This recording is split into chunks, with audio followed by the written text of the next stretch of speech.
El programa que arranca ahora es un espacio de Carlos Vera en La Posta. Si lo quieren aplaudir, lo aplauden a él. Si lo quieren apedrear, lo apedrean a él.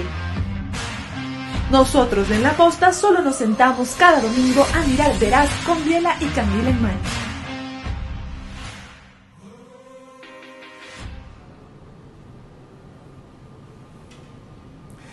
Bienvenidos a una nueva entrevista Veraz con un jurista que es de los que más ha combatido la corrupción y denunciado sus alcances desde la época del correísmo y aún antes. Y quien más se ha jugado a la vez porque hayan reformas urgentes. Integró una comisión que reunió 300.000 firmas para 3 cambios fundamentales mínimos, pero que pueden abrir otros mayores en la Constitución. Y es tiempo de ver cuáles son las reformas urgentes que siempre se posponen en el Ecuador. El presidente acaba de decir en su entrevista de los martes que no hay fecha para la consulta, que iba a viabilizar reformas cuando esa consulta era hace 2 semanas, según el ministro de Gobierno cuando entró, que dijo que en 2 o 3 le presentarían al país las preguntas. Entonces, o se cambia ahora el sistema, sabiendo que nunca hay las condiciones ideales para hacerla, o esto se empeora. Por lo tanto, el tema que trataremos hoy día, y le propondré al doctor Hernán Pérez Luz, es reformas urgentes. En un concepto muy breve para abrir la conversación, ¿cuáles son, doctor? Bienvenido. Gracias por la invitación. Creo que las reformas más importantes yo creo que son las que abordan el sistema político ecuatoriano.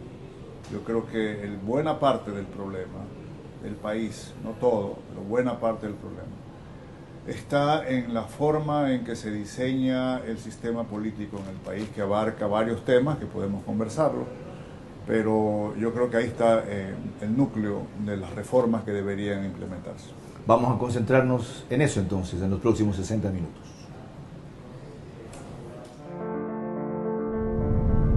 Hago periodismo político desde 1975 y de opinión desde 1978.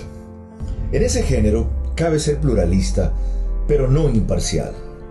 Mi experiencia en la búsqueda de democracia exige dejar fuera a quienes la dinamitan y criticar a quienes la construyen para que el modelo sea veraz.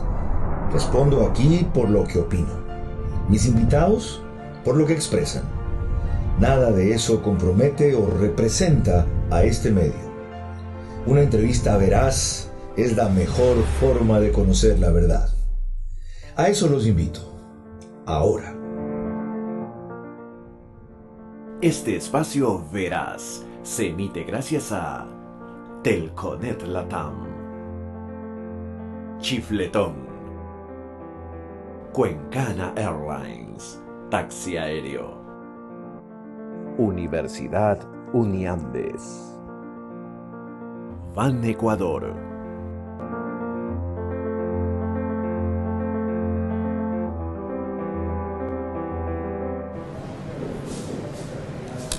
Bienvenidos a esta entrevista Veraz por La Posta, exclusiva para medios digitales en Facebook y YouTube. En televisión convencional Vito TVO, es canal 15 en Extreme TV Cable y 709 de High Definition, alta definición, en la misma cablera. Manavisión, en cambio, es canal 194 en DirecTV y en señal abierta canal 9, solo Manaví. A nivel nacional, en AM, Caravana 750, en FM D-Blue 88.9 y en la parte central de la Sierra Tungurahua y Cotopaxi, Extrema con 92.5. Dijo Hernán Pérez Luz que la reforma principal apunta a cambiar el sistema político. ¿En qué aspectos? Bueno, parte del problema es ese, no todo, pero fundamentalmente yo podría decirle que hay 3 o 4 grandes temas. Uno de ellos es la formación de la voluntad política en el Ecuador. Eso se hace a través de organizaciones políticas.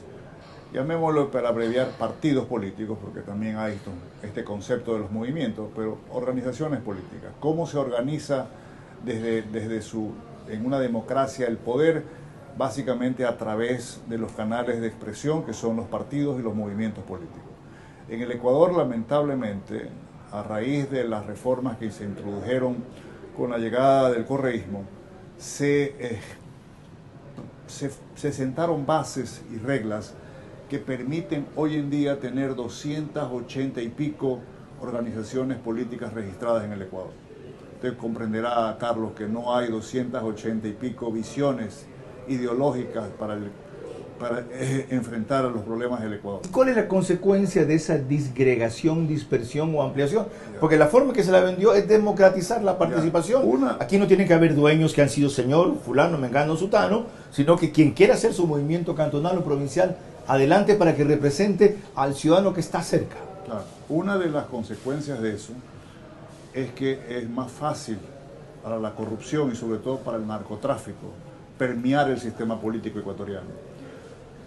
Otra de las consecuencias que se tienen es que es más fácil caer en manos de dictadores. A las dictaduras lo que más les molesta son las organizaciones intermedias robustas de la sociedad.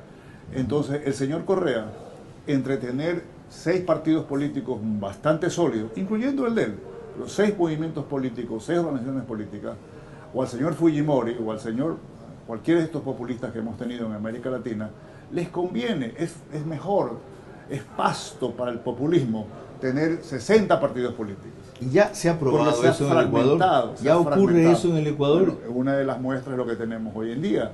Hoy en día tenemos una fragmentación que, como usted bien dice, eso no es síntoma de democracia, que cada cantón, cada barrio tenga un candidato a la presidencia de la República. Eso es la anarquía. Eso es anarquía. Eso no es un sistema democrático. ¿Y qué bien le hizo a países que prácticamente eran bipartidistas, como Colombia? Tener liberal y conservador.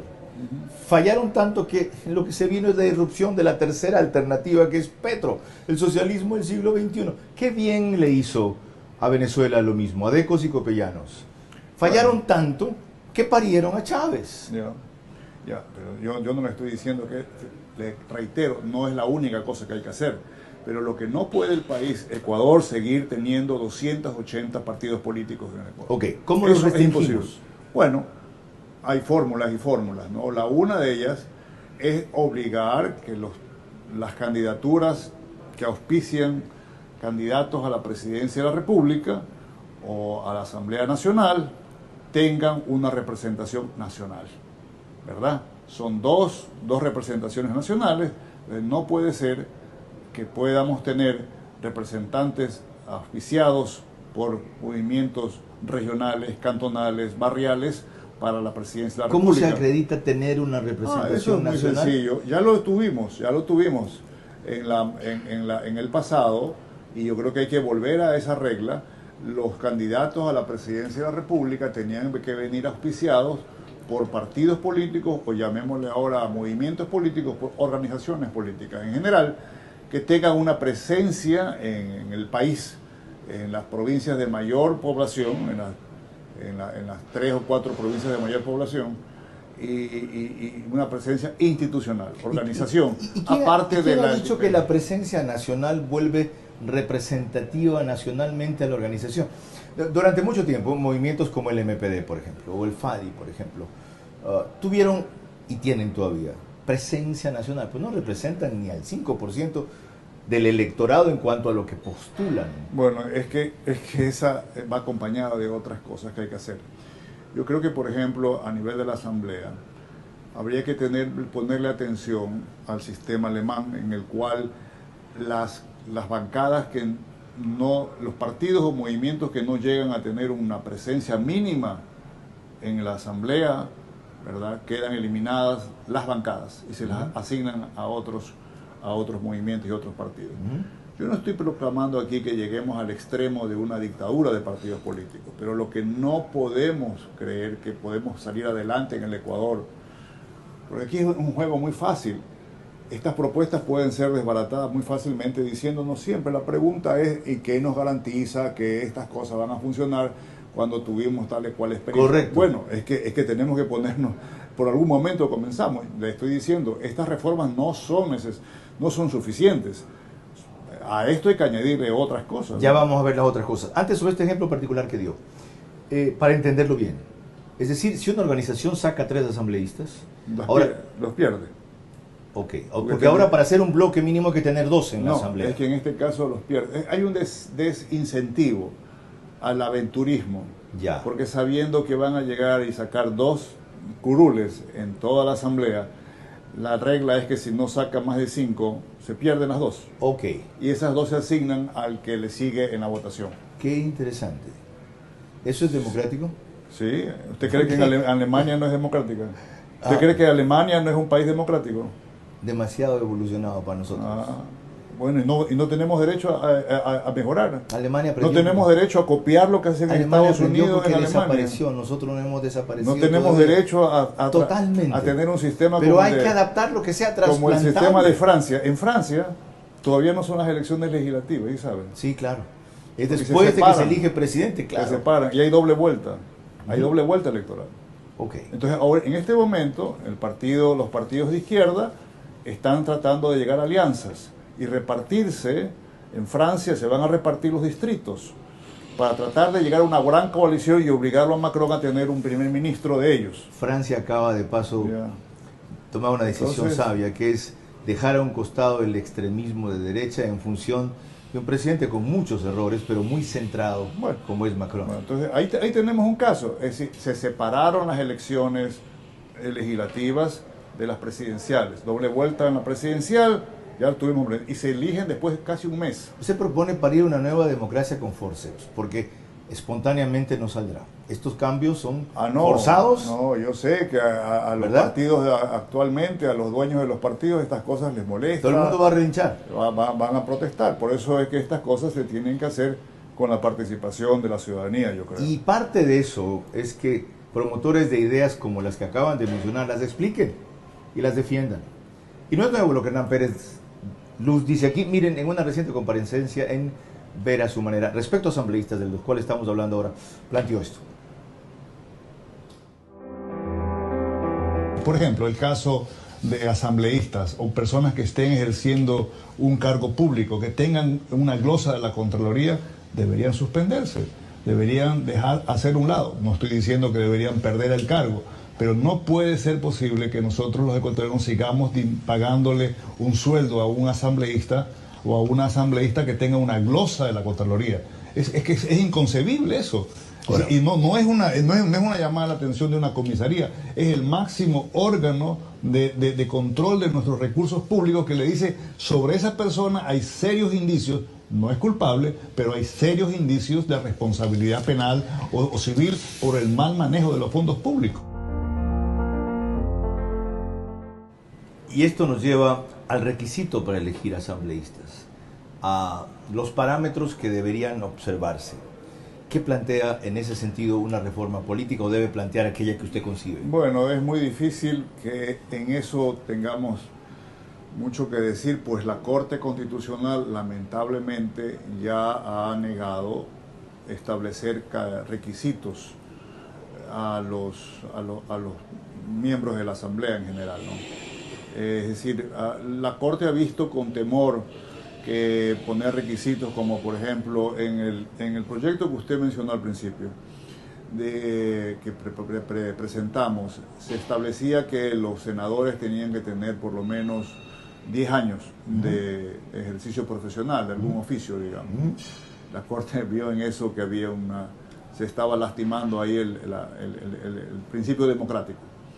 Y hubo un voto salvado muy interesante de una de las magistradas que dijo que no lo veía tan grave proponer eso. Pero, ¿cuáles serían los requisitos? Yo no soy tan amigo de los requisitos, de los títulos universitarios, eso no le veo. ¿De la edad realmente. tampoco? La edad sí, yo creo que sí, la edad, y esa sí creo que sería una variable que la Corte Constitucional podría aceptar. Mínimo 30 años. Pero quizás 30 años podría ser Sí. una buena edad. Que una persona joven. Pero depende, ¿sabe? Pero que ya cuajada, formada. Depende de los auspiciantes del candidato, depende de los partidos políticos, depende de quién.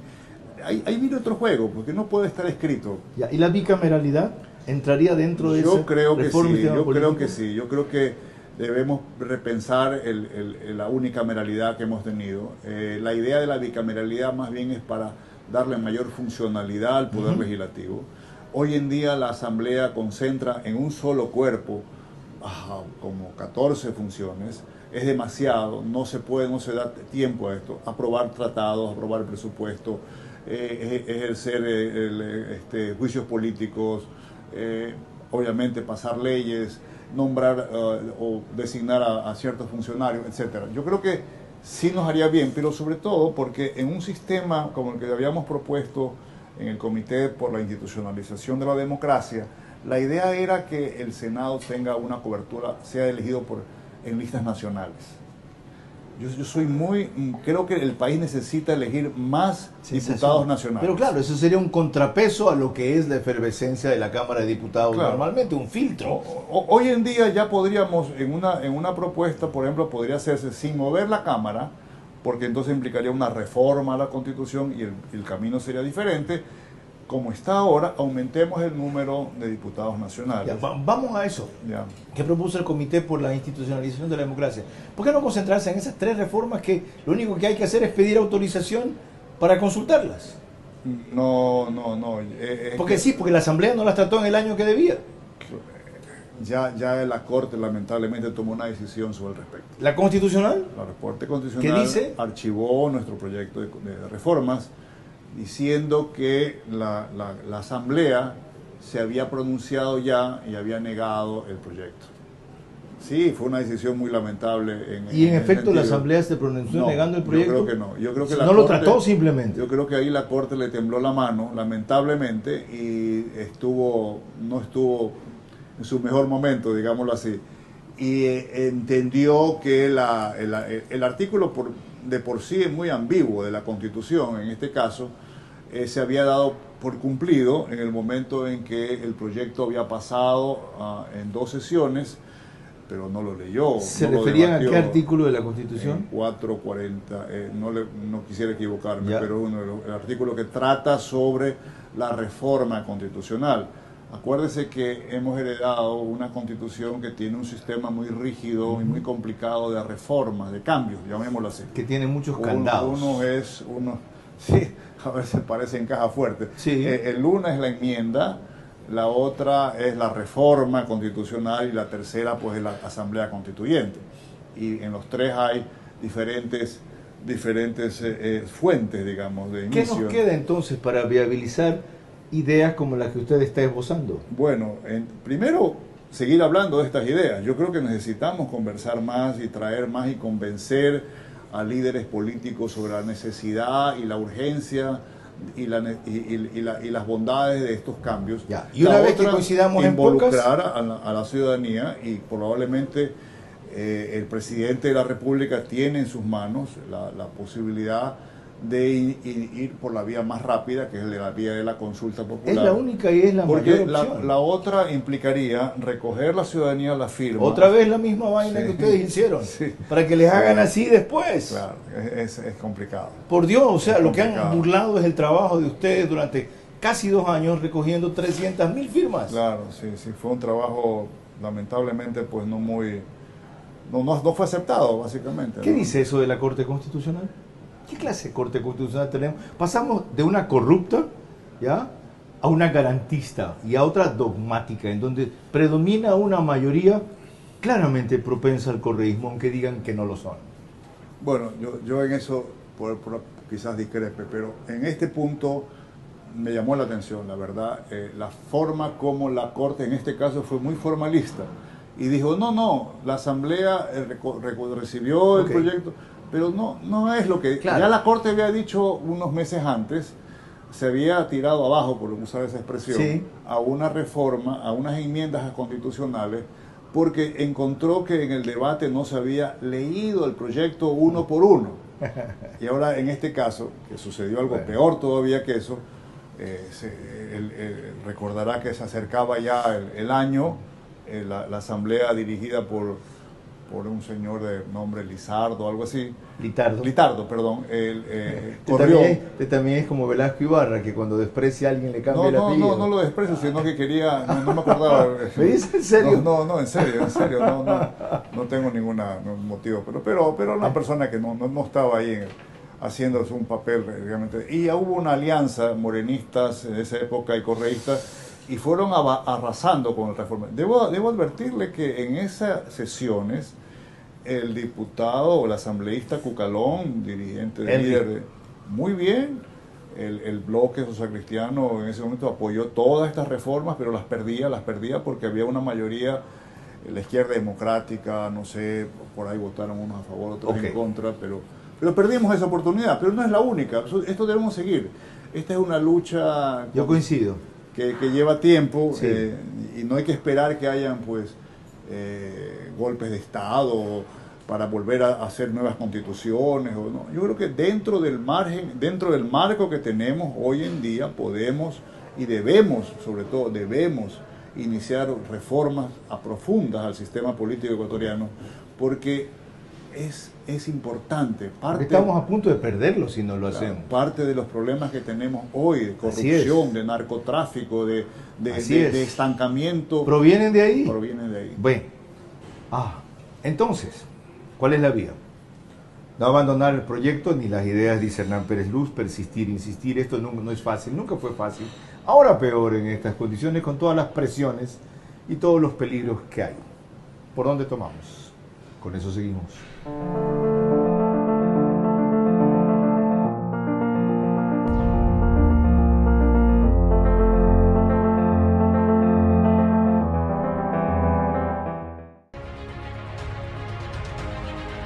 Los niños y adolescentes necesitan continuar con sus estudios desde casa, resguardando su salud y seguros junto a su familia.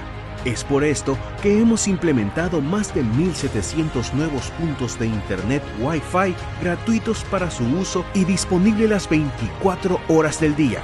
Lograremos salir adelante durante estos tiempos difíciles. Telconet Latam. Somos más. Si algo debe reformarse es el sistema político, pero no es lo único que debe reformarse. ¿Qué más? Se lo consultamos enseguida a Hernán Pérez Luz. Eres ecuatoriano y vives en una tierra de oportunidades, donde siempre puedes crecer. Claro que puedo crecer, porque con 1% de interés puedo producir mucha más leche. Obvio que puedo crecer, porque con 1% de interés tengo 500 plantas más. Solicita ya tu crédito de las oportunidades de Ban Ecuador. Recibe hasta $5,000 con 1% de interés y hasta 30 años plazo. Además, menos papeleo para que tu crédito salga más rápido. ¿Qué esperas? Ven al lugar de las oportunidades. Ban Ecuador.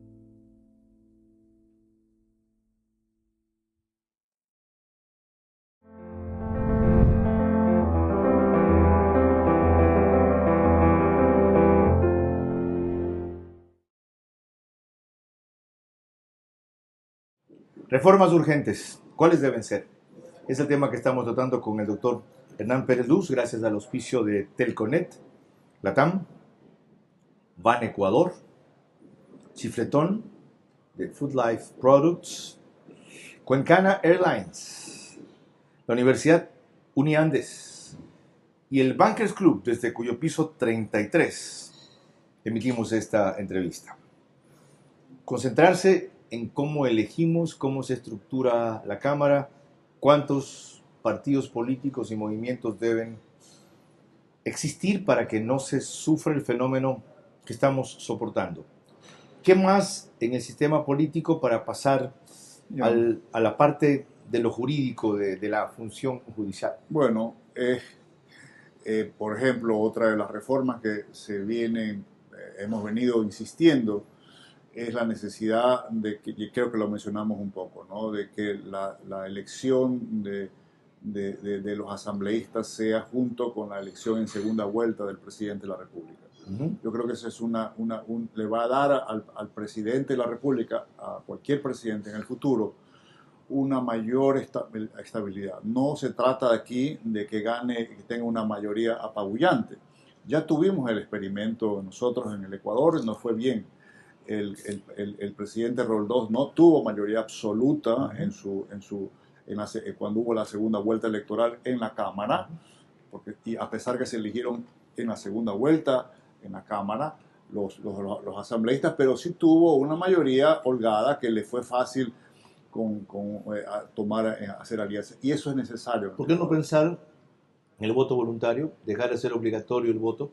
Yo no creo en eso. ¿Por? Yo creo que el país El país tiene que votar. Tenemos que educarnos, autoeducarnos. Yo creo que sí, he pensado mucho y creo que un voto voluntario nos deja en la casa a muchos ecuatorianos y luego nos vamos a arrepentir más. Peor todavía de lo que, el resultado. Sí. Lo otro, el mecanismo que funcionó en los 60s de senadores funcionales, ¿podría restablecerse? Tampoco. No, nunca. Yo creo que ese fue un error. Y cuando nosotros propusimos el establecimiento de una Cámara Nacional en esta aventura que tuvimos, se mencionó un poco que queríamos regresar a eso. Eso es un absurdo. No haber leído el proyecto, ¿no? Los senadores, si es que tenemos senadores, deberían ser elegidos como en Colombia, a nivel nacional. Este país no es un país federal, obviamente. No tenemos que elegir por provincias, sino... Yo quisiera que haya una elección a carácter, y esos senadores serían elegidos a nivel nacional. ¿La función del vicepresidente? Bueno, yo creo que hay ¿tocarla o no? ¿Dejarla como está? Dejarla como ¿Es secundario? ¿Ya? Sí. Y aunque somos un régimen presidencialista o presidencial, no parlamentario, un mecanismo equivalente al que se genera con las crisis políticas, en que en vez de pensar en destituir al presidente, se saca al ministro de gobierno o se saca al premier. Probablemente, sí, y eso obligaría quizás al presidente a cambiar el gabinete. Sí, podríamos tener algo parecido. ¿No tocarían a muerte cruzada? No, yo sí la eliminaría. No. ¿La eliminaría? Claro, ¿Por? No, eso no va con... Ese es un sistema no democrático, yo creo. Yo creo que eso es una tentación muy grande en un sistema presidencial. ¿Y la contraparte de eso que es la revocatoria de mandato?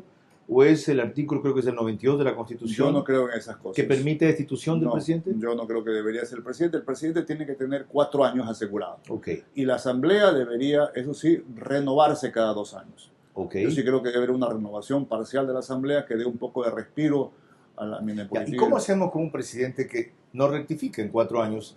Si es que no hay mecanismos como la revocatoria del mandato, como la posibilidad de la destitución.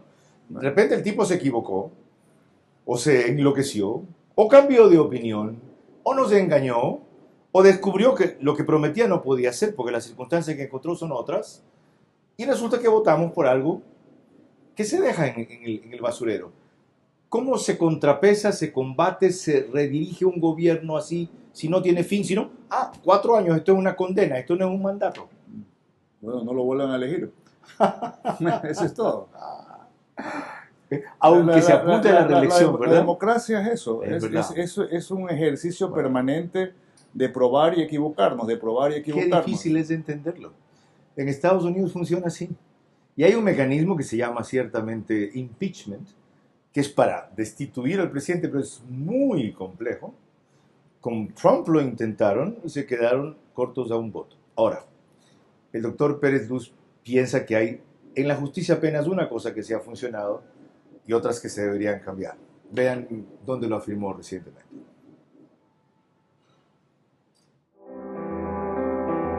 Yo creo que la labor que ha hecho, el ejemplo que nos ha dado la doctora Salazar, porque ¿qué es lo que ha hecho ella al final del día? Cumplir con la ley. Cumplir con la ley. Fíjese, Carlos, lo fácil que es decirlo. Cumpla con la ley. Es lo único que la doctora Salazar ha hecho. No ha hecho cosas exageradas, ni vitriólicas, ni se ha querido pues lanzar a un... Simplemente cumplir con la ley. ¿Qué falta para completar el círculo? El sistema judicial. El sistema judicial ecuatoriano tiene serias falencias. El sistema judicial, el presupuesto de la fiscalía es un presupuesto que fue inclusive rebajado. Hay una necesidad importante de reclutar más personal. Hay que darle una autonomía a la Fiscalía con respecto al Consejo Nacional de la Judicatura. Aunque le parezca mentira, la Fiscalía depende constitucionalmente de la función judicial. Esta es la parte más complicada de una reforma urgente. ¿Por dónde empezar o a qué apuntar para en lo fundamental? Que esta justicia no siga siendo copada como fue copada por un grupo dogmático y corrupto que la tiene minada por todas partes. Bueno, no es fácil, no es sencillo. La reforma judicial no es hacer una carretera. Usted comienza el 1 de enero y termina el 6 de diciembre. Esperemos una carretera de un año. Esto es muy difícil, muy complicado, tiene varios factores que inciden. Yo puedo simplemente darle algunos factores. Uno es el tema de la educación legal. En el Ecuador tenemos, no le prestamos atención, pero lo que hemos visto, el juez de Manglar Alto, un juez corrupto como él, salió de una escuela de derecho, salió de una facultad de derecho, estudió derecho supuestamente 5 o 6 años. Bueno, ¿dónde estudió este señor? Ese es un primer problema que tenemos. Segundo, sigámosle la pista a esta gente. Estas personas luego automáticamente son abogados, tienen una licencia profesional. Eso en muchas partes del mundo es imposible que exista. Se tienen que someter estas personas a un examen nacional extremadamente riguroso para saber si en verdad puede tener una licencia profesional como abogado. Y no termina ahí. Hay unos códigos de conducta, hay unas reglas de conducta, ¿verdad?, que son extremadamente rigurosas y estrictas, de tal manera que decisiones como las que él tomó, decisiones que no se explican sino por un acto de corrupción, implicarían que él ha perdido la licencia profesional el resto de su vida, ya no puede ejercer la profesión. Si usted lee el expediente de Manglar Alto, porque este caso es interesante, porque es como quien dice, es lo emblemático del problema judicial. Usted ve a un abogado o a una abogada que le miente al juez. Esa noche va y con un escrito le miente. Dice mentiras en el expediente. Bueno, ese abogado en otras partes del mundo no perdería la licencia profesional. Y el juez se deja mentir, digamos, acepta la mentira, entra en el circo, en el baile. Ambos estarían ya sin la licencia profesional de abogado. En verdad esto es más complejo. Usted dice que esto comienza por la educación y la formación, y luego que el salir de una escuela de derecho no te da necesariamente licencia de ejercer como abogado, que tienes que pasar, tienen una cosa en Nueva York que se llaman Bar Association. Claro, en todas las partes. ¿Ya? Donde filtran y califican y prueban a los abogados, que aún teniendo la licencia, si vulnera la ética, con un acto tan claro de corrupción, lo que pierde es la posibilidad de seguir ejerciendo la profesión. ¿Cosas así podrían consagrarse en una reforma urgente? Bueno, una reforma no necesariamente constitucional, obviamente, una reforma legal, una reforma por la vía quizás de una propuesta que haga el Ejecutivo a la Asamblea. Pero bueno, esto lo vuelve más fácil. Claro. Sí, deberíamos tener aquí un consenso. A ver, comencemos. Pero más bien este es el momento para eso. Claro, este es el momento. Porque nunca se ha visto a la justicia tan prostituida como ahora. Ajá. Parte del problema es ese, ¿no? Parte del problema es ese. Luego, ingresar al sistema judicial en cualquier parte del mundo es un proceso complicado, un proceso riguroso. Los abogados del Estado. Gran parte del problema que yo he visto es la mediocre formación de los abogados del Estado. Mire que yo no soy más bien un abogado que se ha sido tildado como abogado de empresas que litigan contra el Estado. Pero en general, el Estado pierde bastantes casos y por la falta de formación de estos abogados. Les voy a poner un caso. En España, ser abogado del Estado es primero un estatus y un honor enorme. Así toma meses, toma hasta años ser aceptado y tener una calificación tal y una preparación y una estabilidad y unos buenos sueldos y un reconocimiento público, que está ahí un abogado en defensa de los intereses del Estado. No es un abogado que defiende todo lo que ha hecho el Estado, obviamente. Correcto. Cualquier cosa, no. Es un abogado que defiende al Estado de Derecho y por eso lo hace con toda la formación y se forman organizaciones de este grupo. El Ecuador puede tener eso. Yo no le veo lo difícil. Lo que sucede es que hay muchos intereses políticos, económicos, peor ahora con el fenómeno del narcotráfico, que no quisieran pues tener a más fiscales como la doctora Salazar. Ese es el problema que tenemos, bueno, ¿verdad? Estamos llegando al fondo del tema. Si hay reformas necesarias o posibles, pero hay intereses que los bloquean, ¿para dónde cogemos? Con eso seguimos.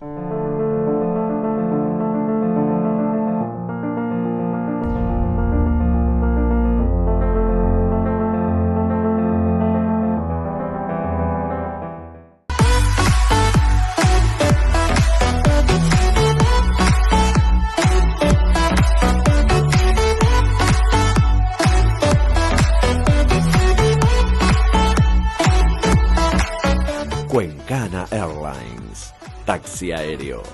Próximamente, vuelos regulares a Cuenca. Cuencana Airlines. Reformas urgentes como las que hemos esbozado apenas y en algo explicado el sistema político ahora al sistema judicial tienen intereses que los impiden. ¿Y qué hacemos frente a eso? Continuamos así la próxima entrevista. Los niños y adolescentes necesitan continuar con sus estudios desde casa, resguardando su salud y seguros junto a su familia. Es por esto que hemos implementado más de 1.700 nuevos puntos de Internet Wi-Fi gratuitos para su uso y disponible las 24 horas del día. Lograremos salir adelante durante estos tiempos difíciles. Telconet Latam. Somos más.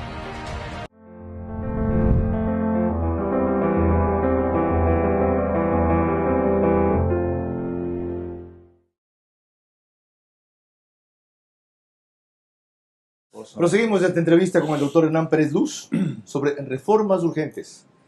Tratamos unas pocas indispensables del sistema político, otras menos todavía, más complejas, pero necesarias para el sistema judicial. Y dijo, el problema es que hay intereses que se oponen. Peor ahora, con la incursión del narcotráfico en la vida pública.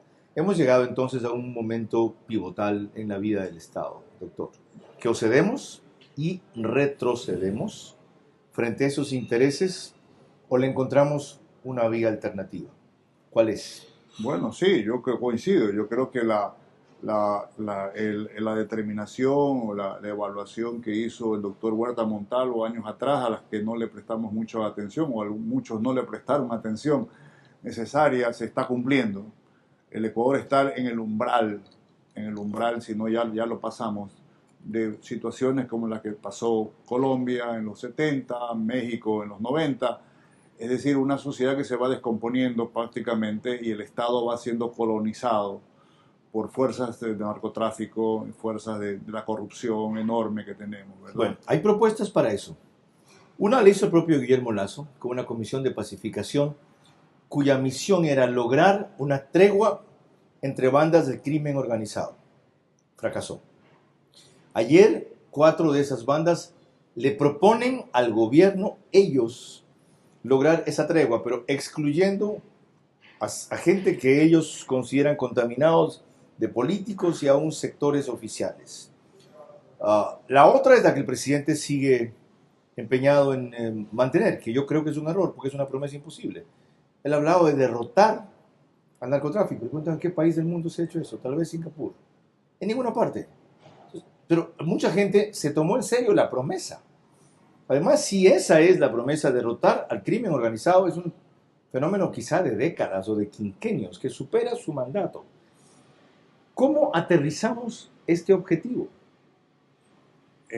Comenzando. Hay que comenzar. Haciendo. Bueno, por todos lados. Hemos propuesto aquí algunas ideas. Yo creo que hay que seguir en esa línea. El comienzo es la consulta. Yo creo que claro, obviamente, esa sería creo que sería el punto de arranque. Pero el gobierno la sigue postergando.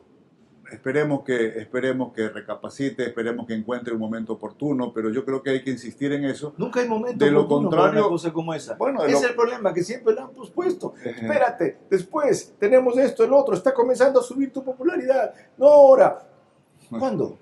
No sé. Bueno, eso ya es una definición del es presidente. Ahora, porque claro. Guillermo Lasso era el presidente llamado a cambiar la historia en este país. Claro. Él cuando comenzó dijo que si algo no quiere reelegirse, que él va a cumplir su mandato de 4 años. Ya, ahora, no pongamos mucho énfasis, y esto creo que es una cosa que a veces yo he notado, todo en el presidente de la República. Si no es él, el presidente Lasso será otro. Es decir, el Ecuador tenemos que también nosotros como ciudadanos tomar iniciativas. Ya ve lo que pasó cuando ustedes tomaron iniciativas. Come on, por favor. Carlos, aunque le parezca mentira, yo estoy pensando en volver a una iniciativa similar. No jodas. Sí. He estado dándole vueltas y estamos por formar unas ideas que tengo sobre volver a iniciar una reforma, una propuesta similar a la que tenemos. ¿Y sabes lo que va a pasar? Que vamos a obtener probablemente el doble de firmas. Y yo creo que a la presión hay que seguirla haciendo, hay que seguirla ejerciendo, hay que seguir Yo creo que usted va a poner en práctica el labor- aprendizaje que les significó a ustedes esos 3 años de trabajo. Es decir, no habíamos considerado que la Corte Constitucional nos iba a dar esta vuelta, ok, lo vamos a hacer, intentar mejor por segunda vez. Sí, yo sí creo. Yo creo que es probable que tengamos ese asunto. Pero al margen de eso, sí, yo creo que el presidente debería llamar a una consulta popular, debería incorporar estos temas. De hecho, entiendo que ha estado avanzando el proyecto con sus asesores y ojalá que encuentre Esa consulta, aparte de tener ingredientes como los que usted esbozó, debería incluir 2 o 3 preguntas claves que le lleguen a la piel de la gente, como dicen algunos, que la motiven a involucrarse porque son cosas del día a día que le afectan. A ver, yo creo que una consulta popular que trate de arreglar problemas del día al día, no creo que sea eso factible. Sí, no debe haber asunto de toros, por ejemplo, como puso Correa. No deberíamos hablar de ese tema. No debe haber casinos como... Eso no es el tema. Pero, por ejemplo, yo reformaría la norma constitucional que prohíbe al Ecuador dar en extradición a ecuatorianos. Fenomenal.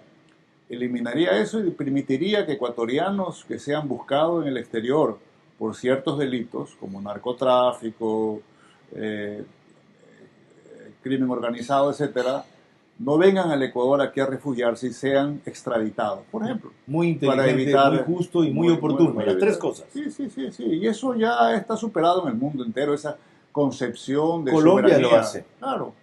México lo hace, a un tratado previo. México, claro, que es tan nacionalista y chauvinista, les mandó el Chapo a los gringos. Claro. Si usted me demuestra que la persona va a recibir un justo caso, un proceso, y ha cometido delitos en su jurisdicción, ahí se lo entrego, encárguese la justicia. Ahora, si la consulta... Por ejemplo, serían otros temas que podríamos seguir tocando. A ver, Pero, mención de los otros.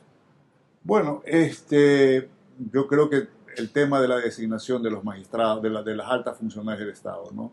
Yo sí creo que hay que eliminar el Consejo de Participación Ciudadana y esas funciones trasladarlas a la Cámara, a la Asamblea, pero no con el cheque en blanco que tuvimos durante tantos años, sino instituir un sistema en el que haya una participación de la ciudadanía, pero que haya mayor transparencia en el nombramiento de estos altos funcionarios del Estado. Estamos hablando del procurador, del fiscal y sobre todo del contralor. Yo creo que ese es un mecanismo que hay que diseñarlo y probarlo, pero sin evitar los 2 extremos. Y el Consejo de Participación Ciudadana, evidentemente, eliminarlo, o el presidente no lo puede eliminar porque iría por la vía de la reforma, entonces se puede simplemente disminuir sus funciones o eliminar este tipo de atribuciones por parte de este organismo. Ok, supongamos que la consulta va antes de las elecciones seccionales, que sería lo ideal para no contaminarse con ellas,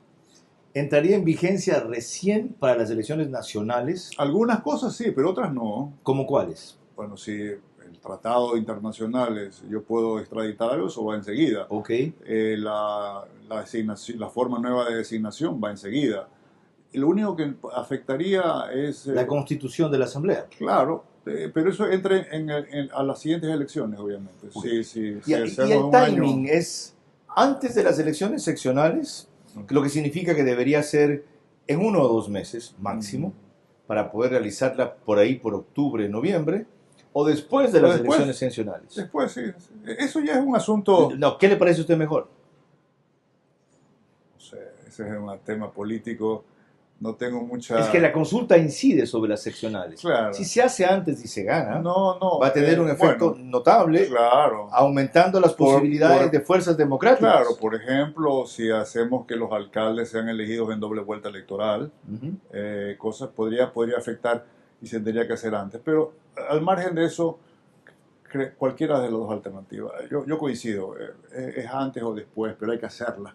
Eso es lo importante. Bueno. En eso también tenemos que tener una coincidencia. Hay que hacerla, es ahora o nunca, por lo que mencioné hace pocos instantes. Este es un momento bisagra para el Estado ecuatoriano.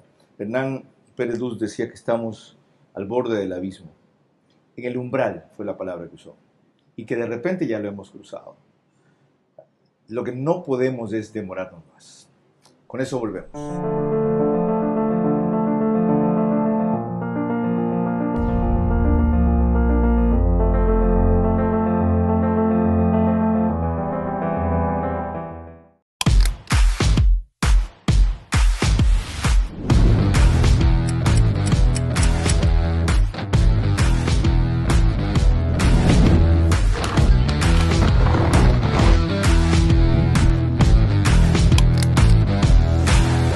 ¿Cómo evaluar el rol del presidente frente a tema reformas cuando habló que las circunstancias que esperaba son muy distintas de las que halló? Con eso seguimos.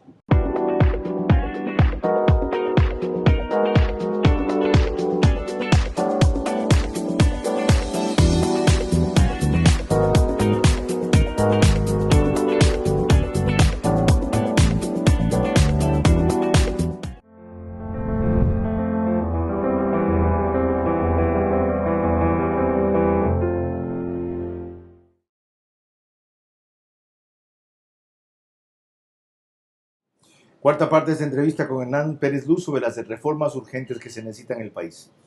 Y para pasar a ese diálogo, primero permítanme compartir con ustedes y con él lo que el presidente de la República me dijo en una entrevista reciente, cuando yo le reclamaba que por qué no hizo lo que prometió, específicamente en ese caso en el tema impuestos. Ese es el típico discurso de un sector político del Ecuador que nunca ha pagado impuestos y que cuando escucha una reforma tributaria inmediatamente dice somos defensores del pueblo. No, señor presidente, ellos son defensores de su barrio exclusivo y de nada más. Miren lo que la ley consiguió, que el principal banquero de este país tenga que pagar impuestos en el Ecuador y no nos venga con el jueguito de que no tiene residencia tributaria en el Ecuador porque él vive en España, va y viene, vuela, calcula con el calendario. Eso se acabó para que todos paguen impuestos. Los que más tenemos, paguemos más, y los que menos tienen, reciban el soporte del Estado, que es lo que ha sucedido con la ley aprobada por la Asamblea en el año pasado. ¿Sabe lo que consiguió esa ley? Sí.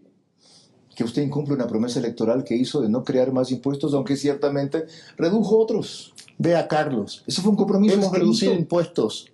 Mire el carnaval ahora se va a disfrutar el carnaval sí, con 8% un IVA menor. Solo en feriados. Sí, pero claro, por supuesto que sí. Ahora, Carlos, hay que actuar con responsabilidad. Y yo he actuado con responsabilidad en mi vida, pensando en el interés público, en el bien común de todos los ecuatorianos. Usted quiere porque dijo una promesa en campaña y cuando llevo y encuentro la realidad digo, no, como yo en campaña dije eso, que se joda el Ecuador. No, Carlos, no, Carlos. Hay que trabajar mirando el futuro y aunque uno tenga que rectificar, pues hay que hacerlo en función del país. ¿Por qué traigo esto a colación? Porque este tema de los impuestos, que el presidente justificó en la necesidad de imponerlos en la alicaída economía que encontró, se puede aplicar a lo mismo que estamos discutiendo aquí usted. ¿Reformas urgentes me pides tú? ¿Reformas urgentes me piden ustedes? Claro, escribiendo artículos tú y en tu estudio jurídico muy fácil, ¿no? Carlos Vera y otros opinólogos también muy fácil, ¿no? ¿Saben lo que estoy enfrentando aquí? ¿No se han dado cuenta de la clase de asamblea que tengo? ¿No han visto cómo fallan los jueces? ¿No saben las dificultades que tienen para armar contralor en el Consejo de Participación Ciudadana? Las defensorías se dieron cuenta cómo funciona. ¿Cuánto me ha costado elegir o que elijan un superintendente de compañías razonable? El crimen organizado disparado y no casualmente. Las cárceles se incendian cada vez que queremos hacer justicia. Y tú me pides a mí que haga ahorita una reforma constitucional. ¿No estás leyendo la historia, pues, de Hernán, Carlos? Ustedes están locos. Yo soy el que estoy sentado aquí y conozco las variables, ¿ya? Y en función de eso decido. No. Hacer reformas urgentes ahorita sería darles una carta más para que nos incendien el Ecuador. ¿Por qué? No entiendo. Todo lo Por todo lo que contrario. acabo de decir. Todo lo que acaba de decir. Fíjate los medios de comunicación, Ecoavisa, Justifica. Teleamazonas, todos los días. Todo justifica. Delincuencia, solo ven lo malo. Claro. Tu periódico, El Universo, donde escribes también. No es mi periódico. Bueno, así hablaría el presidente. Así hablaría el presidente. No creo que hable así el presidente. No habla así el presidente. No, yo creo que toda esta lista de problemas precisamente justifican llamar a una consulta popular e iniciar una reforma. Yo no entiendo por qué está confundiendo, Carlos, usted. Muchas de estas reformas entran en vigencia inmediatamente y si no lo entran, bueno, entrarán más adelante. Y si tomará más tiempo, es que el Ecuador se construye a largo plazo. Son problemas que tenemos desde hace años, de décadas atrás. Y si no esas reformas no afectan las elecciones seccionales porque un año antes se tendría que cambiar la ley. Entonces, no es por incidir en la elección de alcaldes y prefectos. No tiene nada que ver. ¿Verdad? No tiene nada que ver, sí. Segundo, es para el futuro. Claro. Estas reformas van a beneficiar al próximo presidente, no a Guillermo Lasso. Claro. Cuando se constituye una cámara de otra manera. Bueno, claro, y si el presidente decide por la reelección, va a tener quizás un camino más yo creo que un camino más seguro a la reelección con un sistema político totalmente cambiado, diferente. Bueno, yo apuesto a que gana una consulta si va en la línea que usted acaba de más o menos pincelar. Yo creo que sí. La gana y sólidamente la gana. Bueno, ¿y saben qué me baso? Que se dijo que nunca un banquero sería presidente y que no ganaría la presidencia. Y la ganó, ya sabemos cómo, amplió su plataforma, fue fundamental en la segunda vuelta en Guayaquil el apoyo de Nebot, ¿cierto? Pero la ganó. Claro. Y era imposible que la gane. Y con la excepción de Febres Cordero, las consultas populares las han ganado los presidentes. Creo que Sisto perdió la segunda, pero porque ya la ganó Fabián Alarcón, la ganó Correa, la ganó Lenín Moreno. Claro. No, entonces yo creo que no. Esa idea de que las pierden no tiene sustento. Ok. Parte final de esta entrevista a Hernán Pérez Luz cuando volvamos.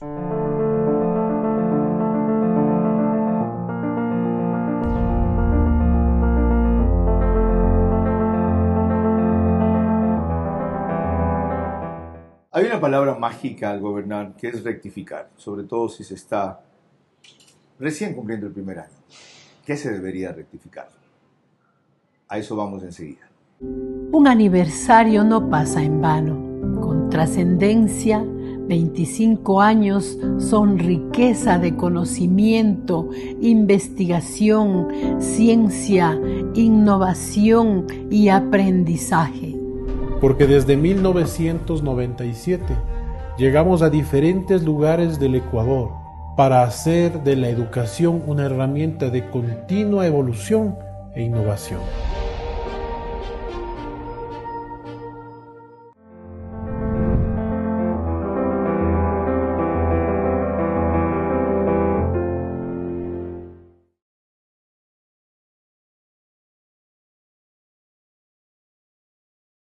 Parte final de esta entrevista verás con Hernán Pérez Luz sobre las reformas urgentes que necesita el Ecuador.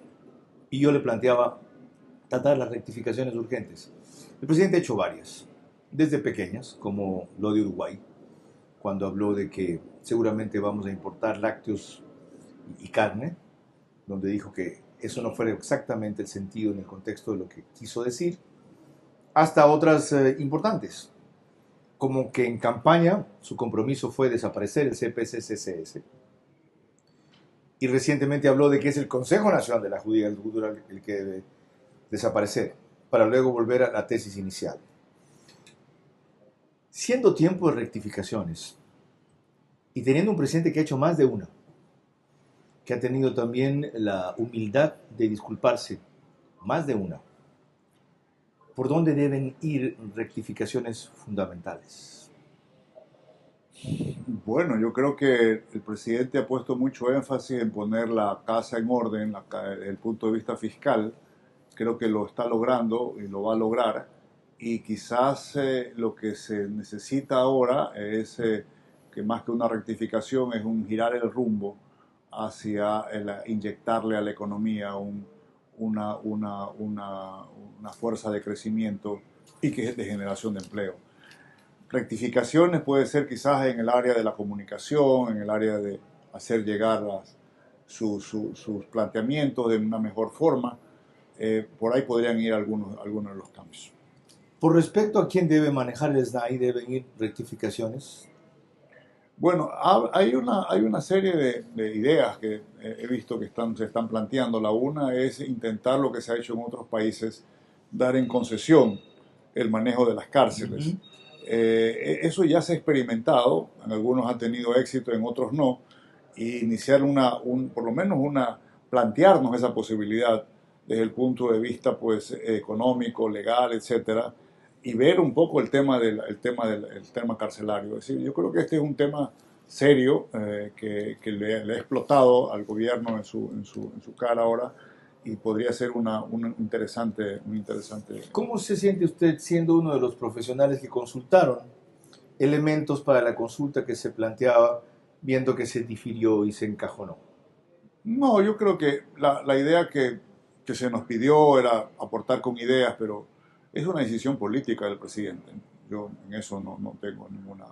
Pero usted mismo ha dicho aquí, que no me asombre, de que otra vez armen un grupo parecido a este de la defensa de la institucionalidad democrática y lancen un planteamiento de reformas. Porque el presidente solamente puede iniciar enmiendas, no puede iniciar grandes reformas, porque tendrían que ir a través de la Asamblea.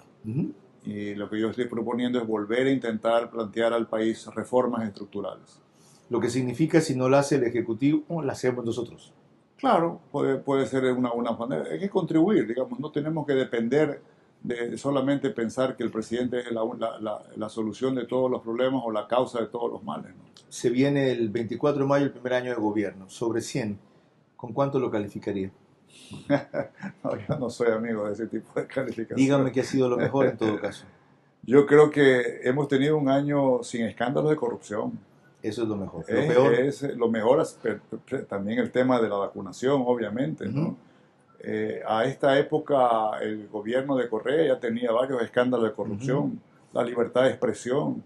Caramba, ese es un hecho importante, que ya lo tuvimos un poco con el presidente Moreno, pero aquí se ha reafirmado. Lo reconozco. Aquí no tenemos miedo, quienes opinamos en público, de ser perseguidos y de ser acosados, como lo hizo Correa con tanta... Dígame lo peor.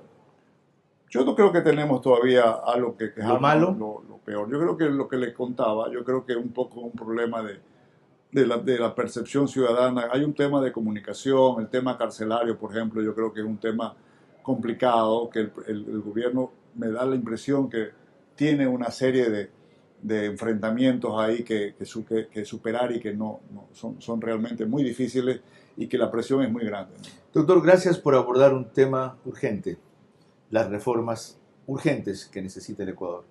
En un momento crítico, crucial, quizá no el mejor para entender lo que hemos tratado en esta hora por las urgencias que nos apremian, pero lo importante es esto que nos va a llevar o nos puede llevar a salir de la coyuntura que por ahora nos asfixia y nos angustia, con 2 o 3 temas fundamentales: el de la inseguridad, el de la lenta reactivación del empleo y el más terrible, el de la gente que se agrava o se muere en los hospitales porque no hay atención médica o medicinas. Bien ha hecho Hernán Pérez Duz en destacar aquello que no vemos, ¿ya? Porque se volvió normal y que sigue siendo lo rescatable del gobierno.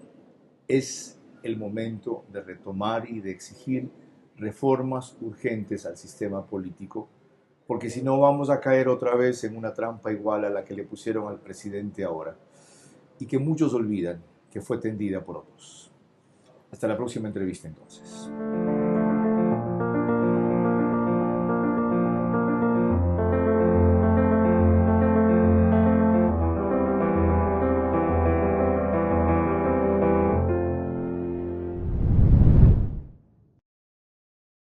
Transmisión simultánea, Vito TVO, Manavisión, Caravana 750 AM, Tiblu 88.9 FM, Extrema 92.5 FM en Cotopaxi y Tungurahua.